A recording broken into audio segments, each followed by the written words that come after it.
I've been taking pictures when I was very young, I think. I don't remember what age. I started by painting and drawing. And for me, photography was a mean of drawing, and that's all. Immediate sketch, done with intuition, and you can't correct it. If you have to correct it, it's the next picture. But life is very fluid. Well, sometimes the pictures disappeared, and there's nothing you can do. You can't tell the person, oh, please smile again, do that gesture again. Life is once, forever. I'm not interested in documenting. Documenting is extremely dull, and journalism, I'm a very bad reporter and a photojournalist. Kappa told me, when I had an exhibition at the Museum of Modern Art in 1946, he said, Henri, be very careful. You mustn't have a label of a surrealist photographer. All my training was surrealism. I still feel very close to a surrealist. But he said, if you're labeled as a surrealist photographer, you won't go any further, you won't have an assignment, and you're going to be like a hothouse plant. Just forget it, do whatever you like, but the label should be photojournalist. And Kappa was extremely sound. So I never mentioned surrealism, that's my private affair. And what I want, what I'm looking for, that's my business. And I'm not a reporter. It's accidentally, it's on the side. If I go to a place, it's try and have a picture which concretizes a situation, which in one glance says everything, and which has the strong relations of shapes, which for me is essential. For me, it's a visual pleasure. You know, it's a rhythm, the way the head falls here, this goes back. There's a rhyme between different elements. There's a square here, a rectangle, another rectangle. See, it's all these problems which I'm preoccupied with. The greatest joy for me is geometry. That means a structure. You can't go shooting for shapes, for patterns and all this, but it's a sensuous pleasure, an intellectual pleasure at the same time to have everything in the right place. It's a recognition of an order which is in front of you. Like on this picture, the portrait of a grandmother and the little girl, it's all these relations of curves, of design, of lines. The difference between a good picture and a mediocre picture, it's a question of millimeters. A small, small difference, but it's essential. And if I take the picture from there, it's another arrangement of there, there, there. And it's very small moves I'm doing. I'm not jumping up and down. It's a relation between your nose, your eyes, the window behind. And that's my pleasure to establish these relations. And sometimes there's no picture. All right, there's no picture.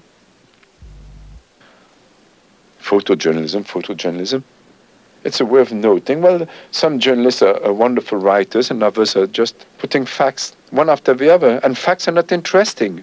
Facts are not interesting. It's a point of view on facts which is important. And in photography, it has the evocation. If you evoke, comment ça se dit évoquer? I don't know, some photographs, it's like a Chekhov story or a Maupassant story. It's a quick thing and there's a whole world in it. Photographs I care for, it's a photograph that you can look more than 2 minutes, but it's extremely long. But a photograph you can look at over and over again, not many.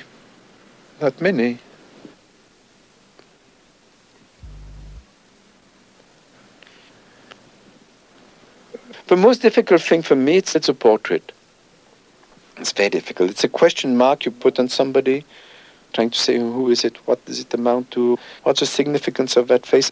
And the difference between a portrait and a snapshot is that the portrait is the person agreed to be photographed. It's not at all like somebody you see, you catch in the street, up like this. I like to take people in the, how do you call that, environment, the animal in his habitat, yes. And it's fascinating coming in like this in people's home, looking at them. But you have to be like a cat, not disturb. On tiptoes, always on tiptoes. But certainly it's like a biologist under his microscope. When you study, a thing doesn't react the same way as when it's not studied. And you have to try and put your camera between the skin of a person and his shirt, which is not a very easy thing. And the attitudes of people are so different in front of a camera. Some are embarrassed, some are ashamed, some hate to be photographed, and others are showing off. And you feel people very quickly. You see people naked, proof of viewfinder. You see them stripped naked. And it's sometimes very embarrassing. And I remember I had to take for Vogue a very, very old lady, Bostonian, wonderful old lady. She smiled at me, but a sort of smile that you can't smile back at her. She wanted to check on the picture before publication, and I said, I'm sorry, I've never done that. It's a question of trust. And she agreed. She said, oh, my wrinkles. And I told her it's the only interesting thing, the wrinkles. After all, it depends how they fall, which is true. It's life. It's a mark of life. It depends how people have been living, and all this is written on their face. After a certain age, you've got the face you deserve, I think.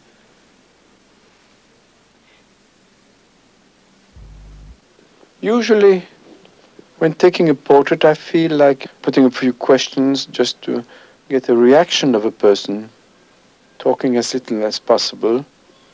But still, you must establish a contact of some sort. Whereas with Ezra Pound, I stood in front of him for maybe an hour and a half. In utter silence, we were looking at each other in the eyes, and I took maybe altogether one good photograph, 4 other possible, and 2 which were not interesting. It makes about 6 pictures in an hour and a half. And no embarrassment whatsoever. Sometimes people ask how many pictures you take. Do you take many pictures a day? How is it? Well, there's no rule. Sometimes, like in this picture in Greece, well, I saw the frame of the whole thing, and I waited for somebody to pass. And I snapped 2 pictures. One was an Orthodox priest with his cylinder hat, and the little girl. Well, the little girl was exactly the thing in relation with the other shapes, whereas him, it was something clumsy. It was another conception. And sometimes there's not a second choice, because the people are gone. That's why it develops a great anxiety, this profession. Because you're always waiting, what's going to happen? What? It's what? Yes, like this. It's all the time. You're shooting, you say yes, maybe yes. But you shouldn't overshoot. It's like overeating, overdrinking. You have to eat, you have to drink, but over is too much. Because by the time you press, you arm the shutter once more, and maybe the picture was in between. It's a fraction of a second. It's an instinct. In photography, you got to be quick. Like an animal on a prey. Like this, you grasp it and take it, and people don't notice that you've taken it. But it's a question of awareness. Everything in your body is there. That's beautiful. For me, it's a physical pleasure, photography. It doesn't take much brains. It doesn't take any brains. It takes sensitivity, a finger, and 2 legs. But it's beautiful when you feel that your body is working, that all like this, full of air and in contact with nature and so on. It's beautiful. Boom, got it. You see? I'm extremely impulsive, terribly. It's really a pain in the neck for my friends and family. I'm a bunch of nerves, but I take advantage of it in photography. I never think. I act quick, like this, and you have to forget yourself. You have to be yourself, and you have to forget yourself, so that the image comes much stronger of what you want and what you see, if you get involved completely in what you're doing, and not thinking. Ideas are very dangerous. You must think all the time. But when you're photographing, you're not trying to push a point, to explain something, or prove something. You don't prove anything. It comes by itself. The first impression is essential. The first glance, the shock, the surprise, it jumps at you. You nourish it by your own life, by your taste, the intellectual luggage that you carry. Your experiences, your love, your hate, it's to live fully and richly. And poetry is the essence of everything. It's 2 elements which are suddenly in conflict and there's a spark between two elements. But it's given very seldom, and you can't look for it. It's like if you look for inspiration, nothing comes, and it's by enriching yourself and living. Say, I'll wait for the top pictures, for great pictures. Well, it's seldom you make a great picture. You have to milk the cow quite a lot and get plenty of milk to make a little cheese. I don't know what it means to be dramatically new. There's no new ideas in the world. There's only a new arrangement of things. Everything is new, every minute is new. That means re-examining. Life changes every minute. The world is being created every minute, and the world is falling to pieces every minute. Death is present everywhere, as soon as we're born. And it is a very beautiful thing. The tragic, comment ça dit, le tragique de la vie, what is tragic in life? Because there's always two poles, and one cannot exist without the other one. So these tensions I'm always moved by. This picture I like in a way. I was driving in Greece, in the mountains in the north. There was a child on the road. He was keeping goats. I don't know, I waved or something, and suddenly he started walking on his hands. There was such an exaltation, such a joy in that barren country, that dust road. I like English people very much. And it's the most exotic country for a Frenchman. It's the biggest difference. It's go to England, see English people even now. How can I say politely? When I'm in England, I feel like I'm sitting in a very comfortable armchair, and I'm looking at the stage and all these actors. I can applaud them, but I've got this set of rules, wonderful, but I'm not supposed to step in and jump on the stage and play with them. You see? It's like this. You look at the play, and shouldn't applaud too loud, and I enjoyed it tremendously. I think everything is interesting if you're scratched, but at the same time you can't just photograph everything you see. There's some places where the pulse beats more than others. After the war, I don't know, but I had a feeling that going to colonial countries was important. What changes are going to take place there? That's why I spent 3 years in the Far East. I was in India just at the death of Gandhi, after the partition between India and Pakistan. And it's to be present when there's a change of situation, when there's the most tension. And I've been living in India for about a year, even more. And problem of demography, immensity of space, of people, preoccupied me very much. I like to live in a place. I don't like to go for short. Rodin said something, what is made with time, time respects it, or something like this. I spent in China the last 6 months of the Kuomintang regime. I watched it falling to pieces. And I was there when the communists arrived. I stayed there another 6 months. But Chinese have always been between a chaotic and a stern and puritanical regime. Through centuries it has been from one to the other. I was very lucky to be just at that change.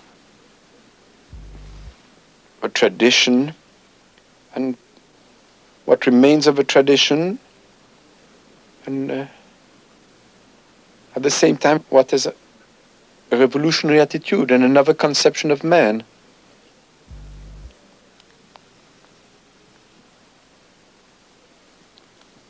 To interest people on faraway places, to shock them, to delight them, is not too difficult. But the most difficult thing is on your own country. You know too much. Well, when it's on your own block, there's such a routine. It's quite difficult to get out. When I'm going to the butcher, in places where I'm all the time, I know too much and not enough. And to be lucid about it is the most difficult. But your mind must be open, aware, like this, like having a radar, a searchlight, or like this. And that's why anybody has done 10 good photographs in his life. What is interesting, it's a consistency to keep on. It's always re-examining things, trying to be more lucid and freer and go deeper and deeper. I don't know. Because a camera is a weapon. You can't prove anything, but at the same time, it is a weapon. It's not a propaganda photography, not at all. But it's a way of shouting the way you feel. I love life. I love human beings. I hate people also. You see, the camera, it can be a machine gun. It can be a psychoanalytical couch.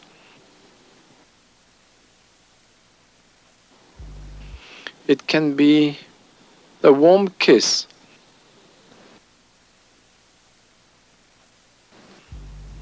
It can be a sketchbook, the camera.